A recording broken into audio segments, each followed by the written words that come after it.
বছর সরকার পরিচালনা করেছি ধর্ম মন্ত্রণালয়ের উপদেষ্টা হিসেবে, মন্ত্রী হিসেবে। আমি 1 টাকা ঘুষ খাই নাই। চট্টগ্রাম শহরে আমার নিজের কোনো বাড়ি নাই, আমি ভাড়া ঘরে থাকি। অথচ সুযোগ কি ছিল না? ছিল। আমি আল্লাহরে জবাব দিতে হবে। আমাদের প্রত্যেককে আল্লাহর কাছে জবাব দিতে হবে। আমরা কবরে থাকবো কি করে? আল্লাহর কাছে জবাব দেব কি করে? হাজিদের টাকা ফেরত দিছি 8 কোটি 8 লক্ষ টাকা, বিভিন্ন এজেন্সির 38 কোটি টাকা ফেরত দিছে। এখন তো হাজি সাহেবরা 60,000 হাজি এখন মক্কা শরীফে আছে। এদের ঘর ভাড়া করে দিয়ে আসছি আমরা, মন্ত্রীর সাথে, সৌদি মন্ত্রীর সাথে চুক্তি করে আসছে। আমরা বাড়িতে যাই, বাড়ির মালিকের সাথে কথা বলছি, ভাই জিয়ফুর রহমান আপনি এটা কনসিডার করেন, আচ্ছা 100 রিয়াল করে কম দেন। 7 কোটি 62 লক্ষ টাকা কমেছি। আমার সচিব আমারে বলতেছেন, স্যার এগুলো আপনি আল্লাহ মানুষ, আমরাও আল্লাহর ডরাই, এগুলো যদি অন্য মানুষ হয়তো মহাশয় করে খেয়ে ফেললে কেউ জানতো না। এই দেশটা সোনার দেশ, আমরা সোরের কারণে এই দেশ মাথা উঁচু করে দাঁড়াবে। এই আস-সাদিকুন হুয়াল মুত্তাকুন, হুমুল মুত্তাকুন, সত্যবাদী হচ্ছে যাদের অন্তরের ভিতরে আল্লাহর ডর আছে। কোরআন শরীফে তাকওয়া আল্লাহর ডর, ওয়া কাফিয়া এই শব্দগুলো কোরআন শরীফে আসছে 298 বার। তাকওয়া শব্দ আসছে কোরআন শরীফে 15 বার। ইত্তাকু আসছে 85 বার। মুত্তাকিন আসছে 49 বার।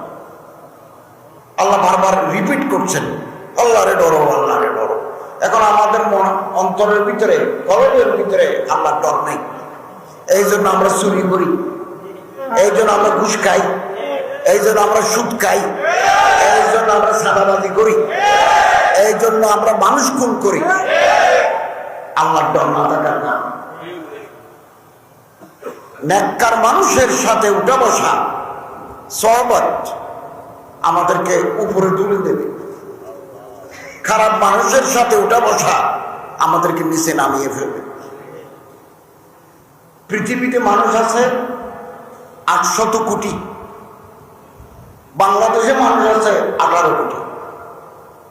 এই যে বাঙালি জাতি, বাংলাদেশি মানুষ, পৃথিবীর কোথাও দাম নাই। আমরা সোম, আমরা গুচ্ছা।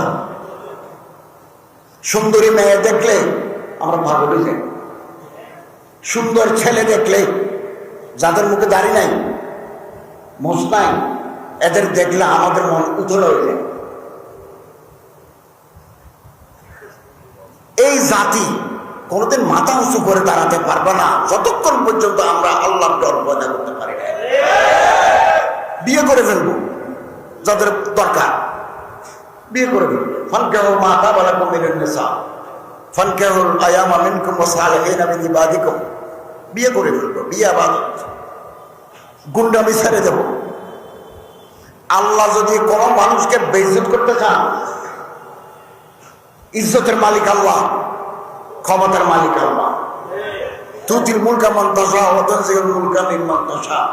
আল্লাহ ইচ্ছে করলে মানুষকে ক্ষমতা দেন, ইচ্ছে করলে ক্ষমতা কেড়ে নেন। ইজ্জতের মালিক, বেইজ্জতের মালিক আল্লাহ। সম্মানিত হাজরিন, আল্লাহ যদি কোনো বান্দাকে বেইজ্জত করতে চান, তাহলে সুন্দর ছেলে, নাবালক ছেলের পিছনে লাগাই দেন। খবরদার, খবরদার। ইজ্জত জোগাড় করতে 60 বছর লাগে, 70 বছর লাগে। ইজ্জত শেষ করতে 1 ঘন্টা লাগে। কম বয়সী ছেলে নিয়ে ঘুরেফেরা করবো না, কম বয়সী ছেলে নিয়ে চায়ের দোকানে চা খাবো। ইমাম আহমদ হাম্বল রহমতুল্লাহ দরবারে এক মানুষ কিছু মাসালা মাসাইল জিজ্ঞাসা করতে গেলেন। এরপরে উনি চলে আসতেছেন, জামানার ইমাম আহমদ ইবনে হাম্বল রাহমাতুল্লাহ আলাইহি বললেন, ভাই তুমি যদি আবার আমার কাছে আসো, তোমার ব্যাগ নিয়ে যে কম বয়সী ছেলে আসছে টাকা আনবে না। তখন লোকটা বলে, এ তো মেরে সগে বাঞ্জে হ্যাঁ, এটা তো আমার আপন ভাগি না, আমার ছোট বোনের ছেলে। অত বাদ সহি, তুমি পাক দাম, কথা শুনতো, তুমিও নেককার বান্দা, মানুষ তোমারে সন্দেহ করে। আমাদের শরম থাকা উচিত, লজ্জা থাকা উচিত আমাদের। এগুলো সমাজের দুষ্ট ব্যক্তি, মৌলবী হলেও দুষ্ট, মাস্টার হলেও দুষ্ট। ভালো হয়ে যাব। হাদিস শরীফে আছে, ইয়াকুম লা তানজুরু ইলা আওলাদিল মুলুক। আল্লাহ রাসূল বলেন, খবরদার রাজা, বাদশাহ, এমপি, চেয়ারম্যান, মন্ত্রী, সচিব, ওদের ছেলেদের দিকে তাকাইও না। কেন? রাজা, বাদশাহ, মন্ত্রী, সামরিক কর্মকর্তা, পুলিশ অফিসার, ওরা ভালো ফ্যামিলি থেকে বিয়ে করে, হোসেন, জামাল, টাকা পয়সা আছে, চেহারা সুন্দর, পরিবার ভালো, এরকম ফ্যামিলি থেকে বিয়ে করে ওদের ছেলেরা সুন্দর হয়। এটা খাস কথা। আম হচ্ছে সুন্দর ছেলে যাদের চেহারাতে মালাহাত আছে। বা তঞ্জুরিল আমরাত, কম বয়সী ছেলের দিকে তাকাইও না, বিনজরের শাহওয়া। আল্লাহ আমাদেরকে বেইজ্জত করে দিবেন। আল্লাহ যদি কোনো মানুষকে ইজ্জত দিতে চান, পৃথিবীর সব মানুষ বিরোধিতা করেও তার নিচে নামাতে পারবে না। আর আল্লাহ যদি কাউকে ফেলে দেন, ডাউন করে দেন, রাইজ টু দি গ্রাউন্ড, পৃথিবীর সব মানুষ চেষ্টা করেও তারে উপরে তুলতে পারবে না। হাদিস লা ইয়ানফাউ ওয়ালা ইয়াদুর, পারবে না। নেককার, পরহেজগার কোথায় আছে? সাতক্ষীরে না থাকলে রামগঞ্জে যাব, রামগঞ্জে না থাকলে লক্ষ্মীপুরে যাব, লক্ষ্মীপুরে না থাকলে মাইজদি যাব, ফেনী যাব, চাঁদপুর যাব, চট্টগ্রাম যাব। আল্লাহওয়ালা মানুষ আছে কিনা তালাশ করি, তাদের হাতে হাত রাখি, তওবা করি, ওজিফা পড়ি, তাহলে আমাদের কলব আলোকিত হয়ে যাবে, আল্লাহর সাথে তাল্লুক হয়ে যাবে। আমি আপনি যদি ভালো না হই, আমার মেম্বার বানাই দিলে আমি চুরি করবো, আমার চেয়ারম্যান বানাই দিলে আমি গম খেয়ে ফেলবো, আমার এমপি বানাই দিলে একবার দুইটানা শেষ করে দেবো, আমার মন্ত্রী বানাই দিলে একবার মিনিস্ট্রি শেষ করে দেবো। এই জন্য ব্যক্তি বলা হওয়া প্রয়োজন। ব্যক্তি, আমাদের দেশে চুরি করা, লুটপাট করা ফ্যাশনে পরিণত হয়েছে, ফ্যাশনে। আমি 1.5 বছর সরকার পরিচালনা করেছি ধর্ম মন্ত্রণালয়ের উপদেষ্টা হিসেবে, মন্ত্রী হিসেবে। আমি 1 টাকা ঘুষ খাই নাই। চট্টগ্রাম শহরে আমার নিজের কোনো বাড়ি নাই, আমি ভাড়া ঘরে থাকি। অথচ সুযোগ কি ছিল না? ছিল। আমি আল্লাহরে জবাব দিতে হবে। আমাদের প্রত্যেককে আল্লাহর কাছে জবাব দিতে হবে। আমরা কবরে থাকবো কি করে? আল্লাহর কাছে জবাব দেবো কি করে? হাজিদের টাকা ফেরত দিছি 8 কোটি 8 লক্ষ টাকা, বিভিন্ন এজেন্সির 38 কোটি টাকা ফেরত দিছে। এখন তো হাজি সাহেবরা 60,000 হাজি এখন মক্কা শরীফে আছে, এদের ঘর ভাড়া করে দিয়ে আসছে। আমরা মন্ত্রীর সাথে, সৌদি মন্ত্রীর সাথে চুক্তি করে আসছি। আমরা বাড়িতে যাই, বাড়ির মালিকের সাথে কথা বলছি, ভাই জিয়ফুর রহমান আপনি একটু কনসিডার করেন, আচ্ছা 100 রিয়াল করে কম দেন। 7 কোটি 62 লক্ষ টাকা কমেছি। আমার সচিব আমারে বলতেছেন, স্যার এগুলো আপনি আল্লাহ মানুষ, আমরাও আল্লাহর ডরাই, এগুলো যদি অন্য মানুষ হয়তো নহসয় করে খেয়ে ফেললে কেউ জানতো না। এই দেশটা সোনার দেশ, আমরা চোরের কারণে এই দেশ মাথা উঁচু করে দাঁড়াবে। এই জন্য এই যে বাংলাদেশের বিভিন্ন জায়গায় মুজাহিদ কমিটির মাহফিল হচ্ছে আমাদের অন্তর পরিষ্কার করার জন্য। মুজাহিদু মান জাহাদা নাফসাহু, মুজাহিদকে যে নফসের বিরুদ্ধে যুদ্ধ করে। আমার মন বলে গর্ব না, আমার মন বলে ছেলের অস্ট্রেলিয়া পাঠাও, কিন্তু আমার তো টাকা নাই। স্কলারশিপ পাই যদি কেউ বিদেশে পড়ে কোনো আপত্তি নেই, কিন্তু টাকা খরচ করে পড়ার মতো অবস্থা তো আমার নাই। তো চুরি করতে হবে, তখন একটা বালিশ হয়ে যাবে 36,000 টাকা, একটা পর্দা হয়ে যাবে 1 লাখ টাকা, একটা পেন্সিল হয়ে যাবে 5 লাখ টাকা, একটা নাট বল্টু হয়ে যাবে, নাট বল্টু। আসুন আমরা আশাবাদী, এই দেশকে আমরা শুদ্ধ করতে পারবো একমাত্র আল্লাহর বলি পীর দরবেশ মাশায়েখদের তরিকা মতো চলবে। আমরা আল্লাহর কাছে কাঁদি, চোখের পানি ফেলে দোয়া করি, চোখের পানি ফেলে ওর কাছে মাফ চাই, জিকিরে ফিকিরে থাকি। 1 পয়সা ঘুষ খেতে হবে না, আমাকেও আপনাকেও যে কোনো মানুষকে। আমার রিজিক বরাদ্দ, ওমা মিন দাব্বাতিন ফিল আরদি ইল্লা আলাল্লাহি রিজকুহা।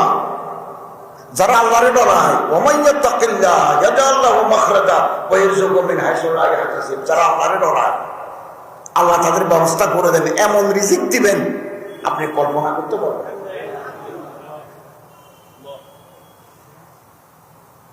ফেব্রুয়ারি 17 তারিখে আমরা দায়িত্ব বুঝে গেছি, এরপরে তো আমরা সিভিলিয়ান সাধারণ মানুষ, আমাদের সাথে আর পুলিশ নেই,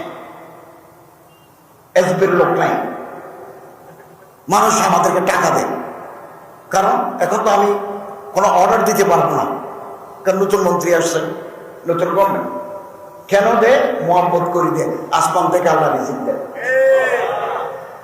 অবাক হয়ে যাবেন, অবাক। আমরা আল্লাহর উপর দোয়া করবো না। আপনি আমি কোনোদিন কবরে যাব না, আল্লাহর দেওয়া রিজিক শেষ না করে কবরে যেতে পারবেন না। নিঃশ্বাস বন্ধ হয়ে গেল, রিজিকের সিরিয়াল কাটে গেছে। কোনোদিন যদি কাবা শরীফে যেতে পারেন, আল্লাহর কাছে দোয়া করবেন, মাতাফ যেখানে হাজিরা তোয়াফ করে ওখানে, সাফা মারওয়া 2 পাহাড়ে মাঝখানে 7 বার চক্কর দিতে হয়, এটার নাম মাসা। ওখানে দোয়া করবেন, দোয়া কবুল। মাকাম ইব্রাহিমের কাছে দোয়া কবুল। যা আপনার দরকার আল্লাহর কাছ থেকে খুঁজে নেবেন। বাংলাদেশে থাকলে জুমার দিন আসরের পর থেকে মাগরিব পর্যন্ত আল্লাহর কাছে খুঁজে নেবেন। আসরের পর থেকে মাগরিব শেষটাতে আল্লাহর কাছ থেকে খুঁজে নেবেন। আল্লাহ বলেন, কোন বান্দা যখন আমার কাছে চায়, কাঁদে, চোখের পানি ফেলে, আমার রহমতের দরিয়া ঢেউ উঠে। আমরা কেন আল্লাহর কাছে যাচ্ছি না? আমরা কেন ঘুষ খাচ্ছি? মেয়ে দেখলে কেন পাগল হই? ছেলে দেখলে কেন উতলা হই? What is this? এটা কি? ভালো হয়ে যাবে, সাতক্ষীরার মানুষ প্রথম ভালো হয়ে যাবে, তারপরে রামগঞ্জ, পদ্মবাজার, এই সেই আশেপাশে যত আছে সব ভালো হয়ে যাবে। এরপরে চট্টগ্রাম থেকে শুরু করে রংপুর পর্যন্ত ভালো হয়ে যাবে। হামে কিলাহি চলাতা জানেবে মঞ্জিল, মগর লোক আতে গিয়ে কাফেলা বনতা গেয়া। একজন করে যাইতে যেতে কাফেলা হয়ে গেছে। আল্লাহর ওলি দরবেশ যারা শেষটাতে কাঁদে, তারা তাদের তালাশ করুন, তাদের হাতে হাত রাখেন, মাফ চাই, আল্লাহর কাছে গুনাহ মাফ চাই। আল্লাহ তাআলা আমাদের তৌফিক দান করুন।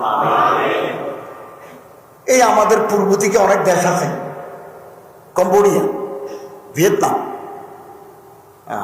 কোরিয়া, দক্ষিণ কোরিয়া, উত্তর কোরিয়া, জাপান, তারপরে ইন্দোনেশিয়া, মালয়েশিয়া, হংকং, আরো অনেক দেশ আছে। একেবারে চীন, আমি চীন গেছি, মঙ্গোলিয়া, এই যে ইস্টার্ন বেল্ট, এরা মুসলমান। ইন্দোনেশিয়া, মালয়েশিয়া মুসলমানের দেশ, বাকিগুলো অন্য জাতি। আমি গত বছর 2 বার গেছি থাইল্যান্ডে চিকিৎসা করার জন্য। রাত 8টার পরে 9টার পরে রাস্তাঘাটে গাড়ি ঘোড়া নাই, কমে যায়, দোকানপাট বন্ধ, হাসপাতাল খোলা, ওষুধের দোকান খোলা, রেস্টুরেন্ট খোলা, বাকিগুলো বন্ধ।